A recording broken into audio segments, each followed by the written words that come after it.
네, 오늘 본문은 7번째 재앙입니다. 우박 재앙이죠.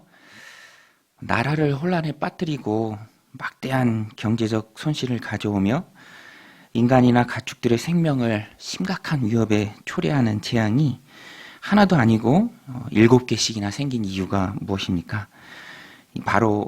바로의 완악한 마음 때문에 그렇습니다. 벌써 재앙이 몇 번째입니까? 바로는 너무너무 완악하죠. 어떻게 이렇게 완악할 수 있을까? 고집이 셀 수 있을까? 오늘 본문에 보면 그 뿌리에 대해서 잘 말해주고 있습니다. 바로의 마음이 완악했던 이유, 그가 재앙을 7개씩이나 앞으로도 더 두들겨 맞을 텐데 그럼에도 불구하고 마음을 강팍하게 하는 이유는 그가 교만했기 때문입니다. 오늘 말씀 17절, 18절인데요. 내가 여전히 내 백성 앞에 교만하여 그들을 보내지 아니하느냐. 내일 이맘때면 내가 무거운 우박을 내리리니 애굽 나라가 세워진 그날로부터 지금까지 그와 같은 일이 없었더라. 교만이죠. 교만이 거듭되는 재앙을 초래했습니다. 나라를 거덜나게 했다라는 것입니다. 하나님께서는 바로의 마음 가운데 있는 교만을 지적하시고요. 그 교만 꺾지 않으면, 굽히지 않으면 우박 재앙을 내리겠다고 말씀하십니다. 그런데도 바로의 마음 가운데 교만이 가득 차 있어서 듣지 않습니다. 교만하면 눈이 가려집니다. 모든 주권은 하나님께 있고 이 세상 나라가 하나님께 속한 것인데 바로는 자기가 나라의 왕이라고 자기 마음대로 할 수 있다. 이스라엘 백성들, 그들은 우리 나라의 노예다. 내가 보내야 보내는 거다. 내가 안 보내면 절대로 갈 수 없다라는 그런 악하고 교만한 생각에 사로잡혀 있었습니다. 하나님께서는 교만한 바로를 그냥 두지 않으시죠. 거듭되는 재앙으로 철저히 응징하십니다. 하나님께서 하나님 되심을 바로나 애굽 백성 또 이스라엘 모든 백성이 보고 깨달으라라는 것입니다. 교만한 바로를 지금까지 남겨두신 이유도 원래는 첫 번째 재앙에서 그냥 바로 없앨 수도 있죠. 그러나 끝까지 바로를 두신 이유도 하나님의 이름을 온 세상에 알리기 위함입니다. 그런데도 정작 바로 자신은 그것을 깨닫지 못하고 있습니다. 이유는 교만이죠. 교만에 사로잡혔기 때문입니다. 오늘 말씀을 통해서 우리가 깨닫는 것이 있습니다. 교만이라는 것이 얼마나 무서운 하나님 앞에서의 큰 범죄인가. 하나님은 교만을 미워하십니다. 잠언 6장에 보면 하나님께서 싫어하는 것이 예닐곱 가지니라고 하면서 등장하는 것이 바로 교만한 눈입니다. 교만은 패망의 선봉이고요. 또 넘어짐의 앞잡이가 됩니다. 천사도 교만해서 타락했죠. 하나님의 백성도 신실하다가 어느 순간 교만하면 넘어지고 만다라는 것입니다. 오늘 바로를 보세요. 애굽의 왕이니 자기가 온 세상의 왕인 줄 압니다. 사람들이 자기 앞에서 굽신굽신 거리니까 자기가 정말로 세상을 다스리는 줄 압니다. 그러나 절대 그렇지 않죠. 감히 하나님을 대적했을 때 철저하게 응징당합니다. 그러므로 하나님 백성된 우리도 멀리하고 경계하고 이 땅을 살아가면서 조심해야 할 것이 있다면 스스로 높아지려는 마음입니다. 우리는 항상 경계해야죠. 교만을 멀리해야 합니다. 항상 우리 스스로가 의식해야 합니다. 낮아져야 되고요. 하나님 앞에 엎드려야 합니다. 내 힘을 의지하는 것이 아니라 내가 가진 것을 의지하는 것이 아니라 하나님만 철저히 의지해야 합니다. 바울이 고백했던 것처럼 날마다 죽어야 합니다. 겸손히 하나님만 의지하며 나아갈 때 하나님 베푸시는 그 은혜를 누릴 수 있다라는 것입니다. 오늘도 우리가 이 말씀 마음에 새기고 늘 겸손히 은혜를 구하는 저 여러분들이 다 되시길 바랍니다. 이 겸손하다는 것은 하나님의 말씀을 신뢰한다는 것이죠. 눈이 밝아서 하나님의 말씀을 볼 수 있고요. 들을 수 있고요. 또 깨달을 수 있습니다.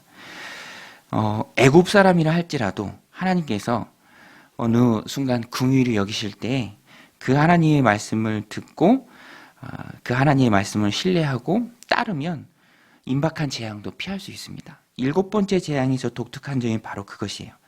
재앙을 피할 길을 미리 알려주십니다. 하나님 백성인 이스라엘이 거하는 고센 땅에는 아예 우박이 없었지만 애굽 사람에게라 할지라도 이번만큼은 미리 피할 길을 주십니다. 바로의 신하들 중에서도 그 하나님의 말씀을 듣고 청종하면서 피한 사람은 재앙을 입지 않았고요. 반대로 피하지 않은 사람은 재앙을 입었습니다. 오늘 본문 20절, 21절에 보면 바로의 신하 중에 여호와의 말씀을 두려워하는 자들은 그 종들과 가축을 집으로 피하여 들였으나 여호와의 말씀을 마음에 두지 아니하는 사람은 그의 종들과 가축을 들에 그대로 두었더라. 재앙 중에도 피할 길을 알려주시는 하나님, 우리가 알 수 있죠. 자비와 은혜와 긍휼이 넘치시는 분입니다. 그런 하나님의 긍휼에 대한 바른 반응은 하나님 말씀해 주셨으니까 너희들 들에 있지 마라. 우박 맞는다. 가축들 다 안으로 들여라. 그 하나님의 말씀이 긍휼이고요. 거기에 대한 바른 반응은 그 말씀을 청종하는 것입니다. 하나님께서는 피할 길을 주시는 분입니다. 그래서 성경에 보면 피할 길이 참 많이 나와요. 도피성 제도도 그렇죠. 실수로 사람을 죽인 사람들 그 생명을 하나님께서 보호하십니다. 또 예수님께서 이 땅에 오신 궁극적인 목적도 죄인들로 하여금 죽음을 면하도록 피할 길을 주기 위함이시죠. 누구든지 예수님의 이름을 믿고 붙드는 자는 구원을 받게 하십니다. 예수님을 십자가에 못 박았던 무리도 베드로의 설교를 듣고 마음에 찔림을 받았을 때 베드로에게 묻습니다. 어찌할꼬? 그럼 우리가 어찌해야 합니까? 베드로도 그들에게 피할 길을 알려줍니다. 사도행전 2장 38절에 보면 베드로가 이르되 너희가 회개하여 각각 예수 그리스도의 이름으로 세례를 받고 죄사함을 받으라. 그리하면 성령을 선물로 받으리니. 하나님의 긍휼이 항상 있습니다. 진노 중에도 있습니다. 애굽의 재앙 중에 애굽 사람을 향해서도 열려 있습니다. 다만 그 말씀을 믿고 청종하면서 그 말씀을 대로 따르면 재앙을 피할 수 있다라는 것입니다. 하나님께서 소돔과 고모라를 멸하실 때에도 롯의 사위들에게 미리 알려주시잖아요. 피하라. 재앙이 있을 것이다. 그들이 듣고 청종했다면 재앙을 피할 수 있었겠지만 농담으로 여겼죠.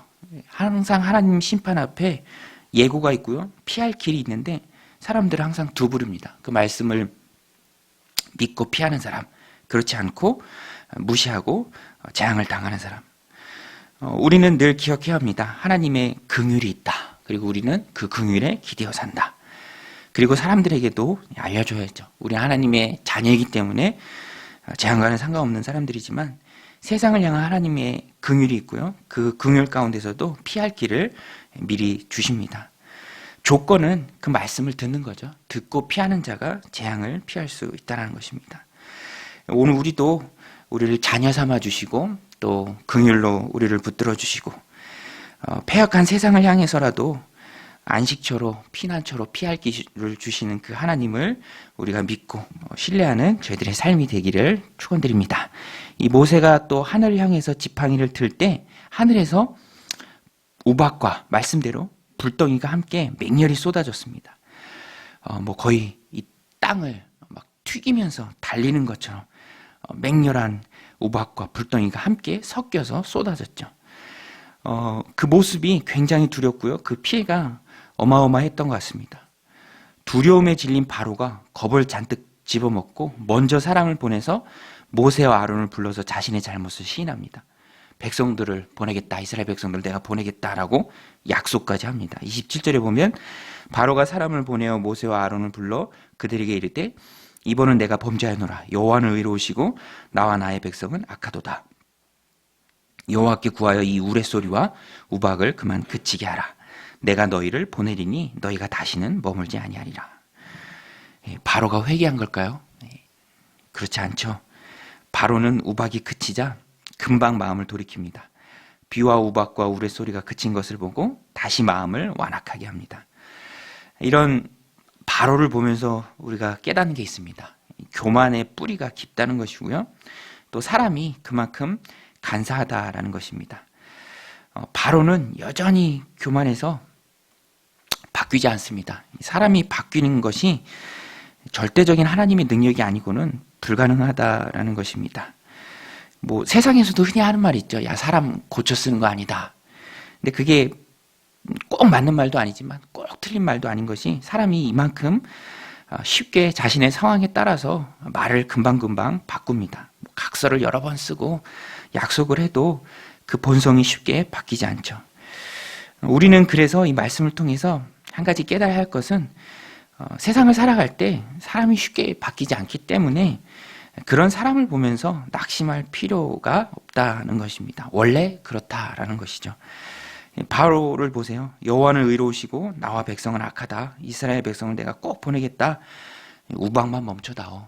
그렇게 말했지만 우박이 정작 멈추고 나니까 언제 그랬냐는 듯이 돌변한다는 것입니다. 말을 바꾸죠. 오히려 모세가 참 담담해요. 모세는 이미 바로에게 많이 당했고요. 또 하나님을 통해서 이런 결과가 있을 것이라는 것을 이미 예상했습니다. 30절 보면 그러나 왕과 왕의 신하들이 여호와 하나님을 아직도 두려워하지 아니할 줄을 내가 아나이다. 이미 다 알았죠. 그럼에도 불구하고 우박을 멈추게 했습니다. 모세는 사람의 말을 믿지 않았습니다. 오히려 하나님의 말씀을 철저히 신뢰했습니다. 하나님의 때가 되기까지 순종하면서 사람한테 휘둘리지 않고 그 말에 영향을 받지 않고 사명을 다하고 나아가고 있는 것을 볼 수 있습니다. 모세의 모습 속에서 배우는 귀한 신앙의 원리이죠. 사람의 말에 기대를 걸지 말고 하나님만 온전히 신뢰하라. 그래야 세상에서도 또 하나님 섬기는 백성으로서 우리가 낙심하지 않고 묵묵히 사명을 완수할 수 있다는 것입니다. 하나님 보며 살아가는 존재고요. 사람의 말에 휘둘리는 존재가 아닙니다. 오늘도 우리 하나님만 신뢰하면서 나아가시기를 바랍니다. 사람의 말에 일희일비하지 않고 하나님의 일하심을 철저히 신뢰함으로 낙심하지 않는 것이죠. 사람도 하나님께서 역사하실 때는 하나님께서 철저히 바꿔주실 때 바뀔 수 있습니다. 우리는 그러기에 사람을 바라보는 것이 아니라 하나님만 바라보면서 나가야 합니다. 모세가 그랬고요. 많은 하나님의 백성들이 그랬습니다. 오늘 우리도 하나님만 철저히 의지하고 신뢰하며 이 세상을 살아가면서 낙심하지 않고 하나님의 일들을 묵묵히 해나가는 그런 신실한 믿음의 종들이 다 되시기를 주님의 이름으로 간절히 축원드립니다. 우리 같이 말씀 붙들고 기도할 때 하나님 교만을 물리치게 하여 주옵소서. 행여라도 내 마음 가운데 높아지려는 마음이 있습니까? 섰는 줄 알 그때 넘어질까 조심하라는 그 말씀을 기억하고 항상 하나님 앞에 넙죽 엎드려서 간절히 기도로 겸손한 모습으로 나아가는 오늘 하루 되게 하여 주옵소서. 피할 길을 주시는 그 하나님을 저 세상이 깨닫게 하여 주옵소서. 사람들이 깨닫게 하여 주옵소서.